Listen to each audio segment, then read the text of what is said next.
E aí, pessoal, tudo bem com vocês? Sejam todos bem-vindos e bem-vindas de volta. Eu sou o professor Caio Malheiros e hoje, pessoal, a gente vai fazer um vídeo sobre introdução à API REST, legal? Bom, esse vídeo vai em especial para os alunos do curso técnico de desenvolvimento de sistemas lá da ETEC de Itapevi, legal? Então eu vou postar esse vídeo no Teams. Eu iria fazer a videochamada só com o pessoal, mas muitos alunos tiveram problema com a internet por causa da chuva. E aí eu resolvi gravar e postar no YouTube para que todo mundo conseguisse assistir de uma forma bem tranquila. Legal? Bom, pessoal, para quem não conhece, esse aqui é o meu canal no YouTube. Se você quiser se inscrever, você será muito bem-vindo aqui no meu canal. Aqui tem várias aulas de programação, de dicas de programação, C Sharp, Java, programação React Native, legal? Então tem vários vídeos aqui. Se você quiser depois dar uma olhada, faz um tempinho que eu não estou atualizando ele, mas agora eu vou atualizar aí com frequência, legal? Bom, então vamos lá. Eu vou pegar aqui o nosso PowerPoint e aí vai ficar mais fácil da gente seguir, legal? Bom, para a galerinha do YouTube que não é aluno da ITEC, essa matéria, pessoal, o foco dessa matéria é desenvolvimento de aplicações back-end, legal? Então a matéria se chama Programação Web 2, aonde a gente vai desenvolver, construir APIs REST, legal? Durante o curso. Vamos lá, então, para quem não me conhece, meu nome é Caio, eu tenho 37 anos, moro em Cajamar, sou pós-graduado em desenvolvimento web, e atualmente eu sou professor na ETEC e no Senai de Jandira. Legal? Eu já me apresentei aí para o pessoal da, do curso, né? Mas vale aí apresentar de novo para a galera do YouTube que não me conhece. Bom, aqui tá as minhas redes sociais que eu já comentei com vocês também. Então, você do YouTube, se você quiser me seguir lá no LinkedIn, no Instagram, no próprio YouTube para a gente trocar uma ideia. Então, muita gente tem dúvidas. Vocês podem me mandar que eu vou ajudando vocês aí que tamo junto. Bom, vamos lá então. Então, na aula passada, pessoal, a gente fez toda uma apresentação e a gente começou a falar sobre a diferença de uma aplicação back-end e front-end, legal? Então, bom, a gente comentou que uma aplicação front-end é uma aplicação onde a gente desenvolve o que o usuário vê, legal? Ou seja, a interface gráfica. No caso de uma aplicação web, a gente comentou que para você construir o front-end da sua aplicação, a gente utiliza HTML, CSS e JavaScript. Legal? Tá bem ligada com a parte de experiência do usuário e dentro do mercado existem alguns frameworks populares como React, Angular e Vue.js. Legal? Então eu coloquei uma foto aqui, mas é muito importante que você, agora que está aprendendo a desenvolvimento, está se aprofundando no nicho de desenvolvimento web, saiba que hoje uma aplicação web você pode dividir ela em duas camadas, né? Você pode dividir ela na camada de front-end e na camada de back-end. A camada de front-end é o que o usuário vê, legal? E agora vamos ver o que é o famoso back-end, que é o foco do nosso curso. Então, o back-end, pessoal, é o que acontece nos bastidores, legal? Então, geralmente é uma aplicação aonde a gente vai focar nas funcionalidades, no caso as regras de negócio e na lógica de toda a aplicação. Então é ela que gerencia, por exemplo, o banco de dados. Então eu até dei aquele exemplo do iFood, né? Então quando você está com o aplicativo e você entra no iFood e pede para ele mostrar para você todos os restaurantes que tem no iFood, esses restaurantes estão num banco de dados, correto? E esse banco de dados ele não está no seu celular, ele está em outro lugar, no caso, um back-end. Então, na verdade, o que acontece? O aplicativo do iFood ele solicita para o back-end, para uma outra aplicação, legal, que ele traga todos os restaurantes cadastrados, beleza? Aí eu comentei com vocês que para a construção de back-end a gente tem algumas linguagens tradicionais, né, como o C Sharp, o Java, cuidado que não é o JavaScript, é o Java de verdade, legal? Temos também o Node.js, o PHP, Python, então tem várias linguagens que você pode utilizar para criar aplicações back-end, legal? No nosso curso, eu comentei com vocês que a gente vai utilizar o Node.js. Vamos lá então. Como que o back-end se comunica, se conecta com o front-end? Então, eu comentei com vocês que uma aplicação front-end, ela solicita dados ao back-end.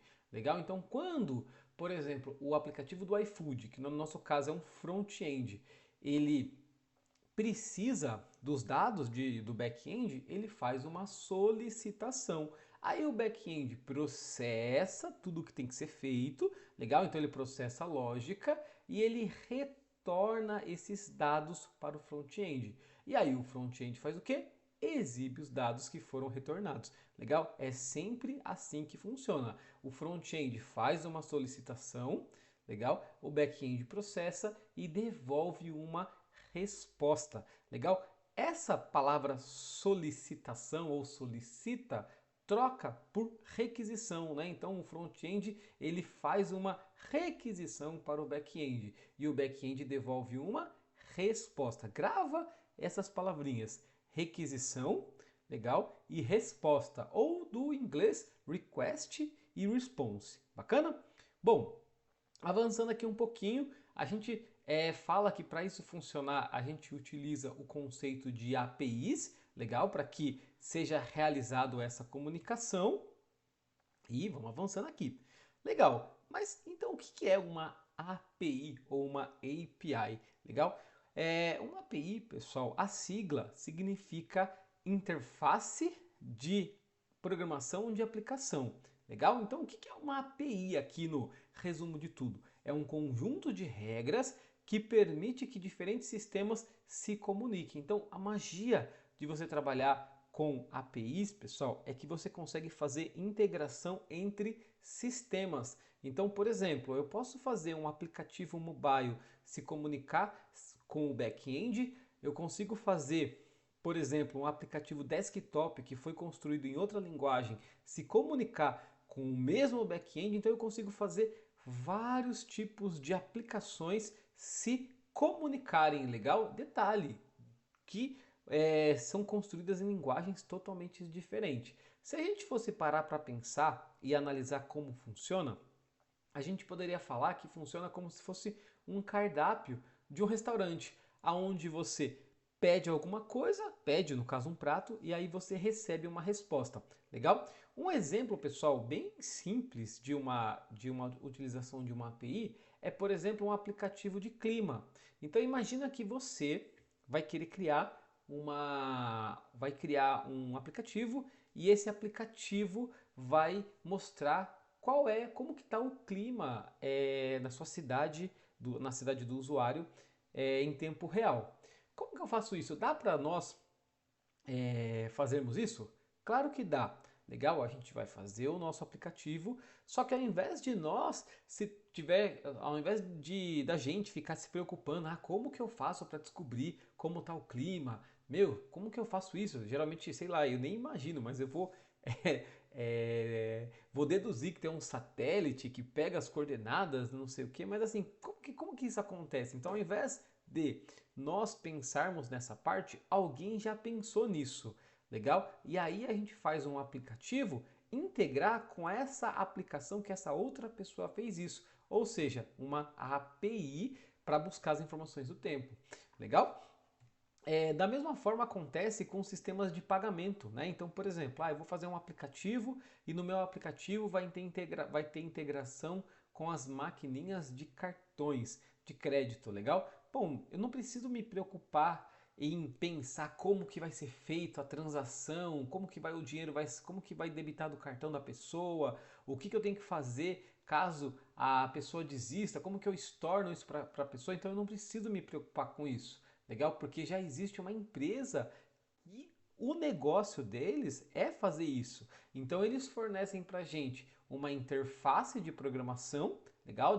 Ou seja, uma API, aonde nós conseguiríamos fazer a integração. É claro que em alguns casos esse tipo de integração não é de graça, né? É pago, né? Às vezes tem algumas empresas que o negócio dela é vender o acesso de APIs. legal? Então, por exemplo, acredito que a Cielo, essas empresas de cartões de crédito, o negócio deles é esse. Então, toda aplicação que faz integração com eles, eles provavelmente cobram uma mensalidade ou uma taxa para que eles consigam utilizar. Legal? Bom, eu peguei esse desenho aqui, essa foto, essa imagem, né, para explicar para vocês como que funciona o processo da API. Legal? Como que é o funcionamento. Então, basicamente, pessoal, a gente tem aqui os nossos clientes, legal? Que são os nossos fregueses. Bacana? Esses fregueses têm acesso a uma documentação, ou seja, um menu, e esses fregueses eles fazem solicitações para um garçom. Legal? Nesse cenário, o garçom é a nossa API. Então, por exemplo, imagina que aqui os clientes viram no menu e eles querem um macarrão, por exemplo. Né? Macarrão não, vamos pedir um yakisoba, vai? Então, eles querem um yakisoba. O que ele vai fazer? Ao invés do cliente ir lá na cozinha, pedir para o cozinheiro fazer o yakisoba, que é o cara que sabe fazer yakisoba, não, ele não faz isso. Ele faz a solicitação por uma interface que liga o cozinheiro, no caso a cozinha, com os clientes, que é o nosso garçom. Aí sim, ele faz uma solicitação para o garçom faz o intermédio com a cozinha devolve uma resposta para o garçom e o garçom devolve uma resposta para os fregueses. No caso, ele leva o prato que foi solicitado.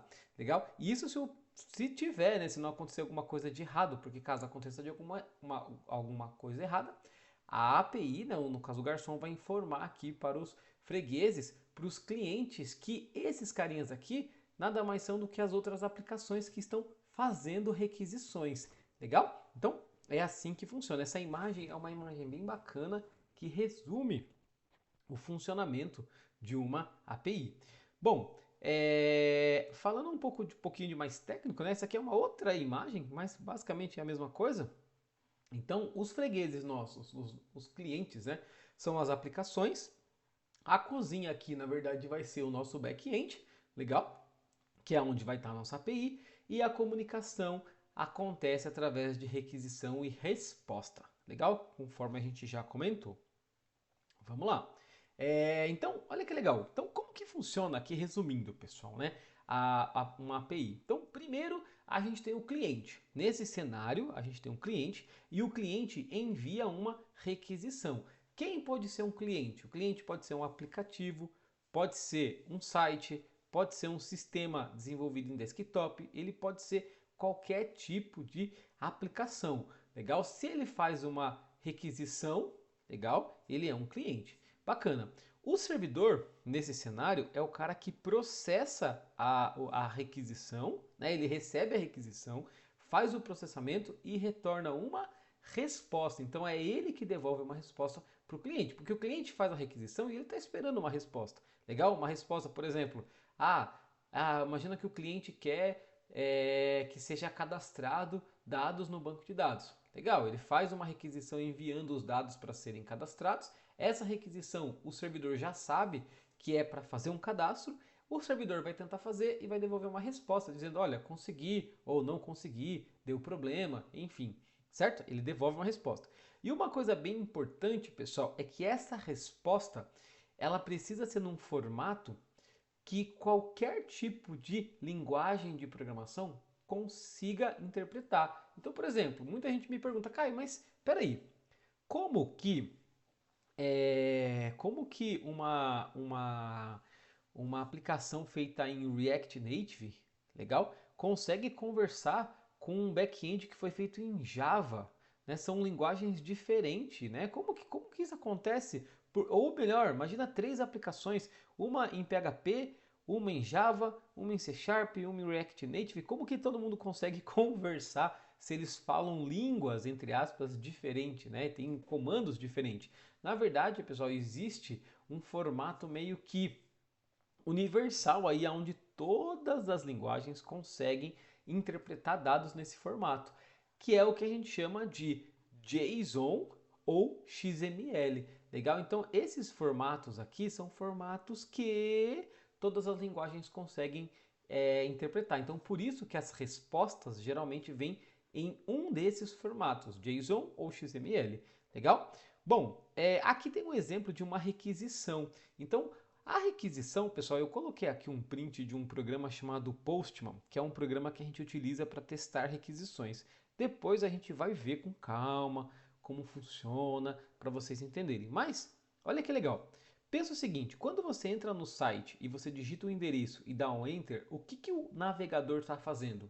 Ele está fazendo uma requisição. Então a requisição ela é realizada através de um endereço, legal? De uma rota que a gente vai falar logo em seguida em mais detalhes. Esse endereço ele envia, ele é programado, né? Quem faz o back-end programa para que quando aconteça uma requisição para esse endereço, ele faça alguma coisa, legal? Mas só para vocês entenderem. Então, uma requisição nada mais é do que uma solicitação que vai ser realizada, legal, para o back-end através de um endereço, legal? É interessante que existem tipos de requisições diferentes. Muita gente me pergunta, Caio, mas espera aí, vamos lá, ver se eu entendi. Quando a aplicação quer solicitar uma lista de dados, ele faz uma requisição. Isso, é isso mesmo. Ah, quando a aplicação quer fazer um cadastro, ele também faz uma requisição? Isso mesmo. Quando a aplicação quer deletar, por exemplo, um dado que está no servidor, também faz uma requisição? Sim. E como que o servidor sabe que tipo de requisição que vai ser? Tá? Vou falar já já para vocês aí, legal? Bom, vamos lá então. Então, por que a gente utiliza APIs, pessoal? Então, a gente utiliza por quê? Porque permite integração entre sistemas diferentes, que nem a gente comentou, facilita o desenvolvimento do software, porque você não precisa, quem está fazendo o front não precisa ficar se preocupando com isso. Eu até comentei com vocês que existem carreiras de desenvolvedores especialistas em back-end, legal? E esses caras não fazem front e vice-versa. Promove reutilização de funcionalidade e reduz o esforço na construção de novos sistemas. Legal, vamos avançando aqui.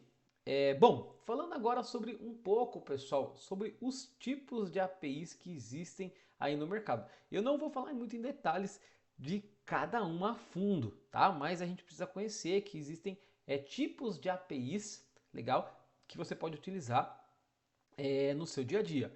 Então, por exemplo, existe aqui APIs que utilizam o protocolo REST, existem APIs SOAP, existe APIs do tipo GraphQL, existe APIs que a gente chama de WebSocket. Então, existem basicamente esses 4 tipos de APIs que você vai encontrar, legal? E aí vamos entender rapidinho qual é a diferença de cada uma. Eu vou fazer uma visão geral, legal? Depois você pode ir se aprofundar em cada uma delas, legal?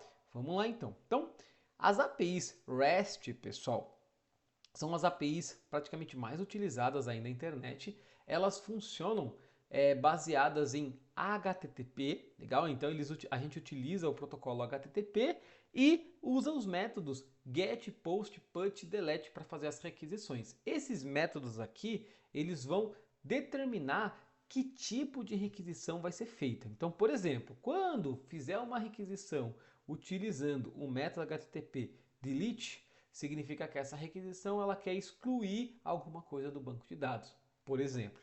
Legal? As respostas dessa API geralmente são baseadas em JSON e elas são simplesmente simples e amplamente utilizadas na internet. Inclusive é o que a gente vai fazer durante o curso. Então, durante o curso a gente vai aprender a criar APIs REST. Legal? Bom, vamos lá. Avançando, temos aqui também as APIs SOAP, legal? Então, SOAP significa Simple Object Access Protocol, legal? Elas são mais antigas e elas eram baseadas em XML, legal? Utiliza alguns outros protocolos mais rígidos, elas são mais seguras, legal? E são usadas em serviços corporativos. Então, as grandes corporações, grandes sistemas, como por exemplo o SAP, de repente, sistemas de grande porte, acabam utilizando APIs no padrão SOAP, legal? E requer mais processamento. Então, assim, depende muito do que você vai fazer, legal? Você pode escolher esse tipo de APIs para trabalhar. Vamos lá, vamos avançando. APIs do tipo GraphQL. Esse GraphQL, pessoal, é um padrão criado pelo Facebook, tá? Já falo para vocês. E permite buscar apenas dados necessários. Então, isso é muito legal. Então, por exemplo, quando você faz uma requisição para uma API REST, a API REST devolve, legal, os dados que foi programado para retornar. Então, por exemplo, eu quero trazer todos os dados de um cliente, nome, telefone e assim por diante. Eu faço, quando a API devolve, ela devolve todos os dados de um cliente. Com o GraphQL eu consigo personalizar essa busca. Então eu falo para ele assim, utilizando essa API, eu não quero que venha todos os dados, eu quero que só venha o nome e o endereço e eu consigo personalizar. É incrível isso, é um padrão novo, legal, que foi criado pelo Facebook. Depois é legal se vocês quiserem ir com mais detalhes, né, um pouquinho mais avançado, mas você pode pesquisar também. Legal? Com isso, reduz o número de requisições para obter informações, é mais flexível e são usadas em aplicações modernas, né? Então, grandes sistemas já estão utilizando, como Netflix, né? Empresas mais novas. Legal?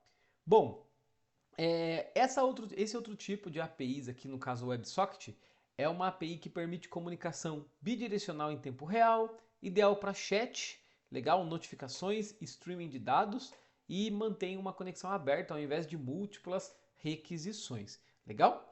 Bom, que mais que nós temos aqui? Qual tipo de API a gente deve escolher, pessoal? Qual é melhor?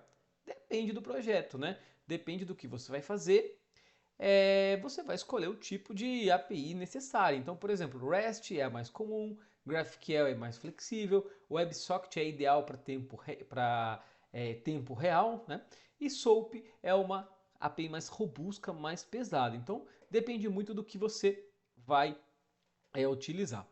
Agora, falando um pouquinho sobre métodos HTTP, vamos lá. Eu falei para vocês que as APIs REST, elas utilizam o método HTTP, legal, para funcionar, para fazer as requisições. Então, todas as requisições que são realizadas, elas são realizadas através de métodos HTTP, legal? Bom, quais são os tipos de requisições que a gente pode utilizar numa API REST? Eu posso utilizar o GET, que é utilizado para recuperar dados. Eu posso utilizar o tipo POST, que é utilizado para criar novos dados no servidor. Eu posso utilizar o PUT, que é utilizado para atualizar dados no servidor, e o delete para excluir. Então, resumindo, pessoal, quando a gente faz uma requisição, eu falo qual é o tipo de requisição que ela vai ser. E como que eu falo isso para o back-end? Através dos métodos HTTP. Se a requisição for do tipo GET, significa que nós estamos tentando recuperar dados. Então, o back-end já sabe que se vier uma requisição do tipo GET, eu já sei o que tem que fazer. Se for, por exemplo, uma requisição do tipo POST, ele também sabe o que tem que fazer, porque aí ele já sabe que quando vier POST, significa que eu quero fazer um cadastro, né? E assim por diante. Legal? Então, por que isso é importante? Porque geralmente, pessoal, as requisições são realizadas através de como que fala? De uma URL, né? De uma rota, digamos assim. E o que muda? Como que ele sabe? Então, por exemplo, eu tenho aqui, imagina que eu tenho um endereço, minhaapi.com/cars. Como que, se eu fizer uma requisição para essa URL, e nota que no post também é a mesma URL. Como que o back-end vai saber o que ele tem que fazer se as duas requisições são realizadas na mesma URL? Ele sabe o que tem que fazer por causa dos métodos HTTP. Então, por exemplo, se vier uma requisição para essa URL utilizando o método GET, faz uma coisa. Se vier POST, faz outra. Legal? Vamos avançando aqui. Para essa aula não ficar muito grande, pessoal, vamos fazer o seguinte: eu vou parar essa aula aqui, legal? Aí, voltando, a gente continua falando sobre os HTTP, os HTTP Code, legal? Bom, eu espero que você tenha gostado. Vejo você na próxima aula. Um forte abraço e até mais. Fui!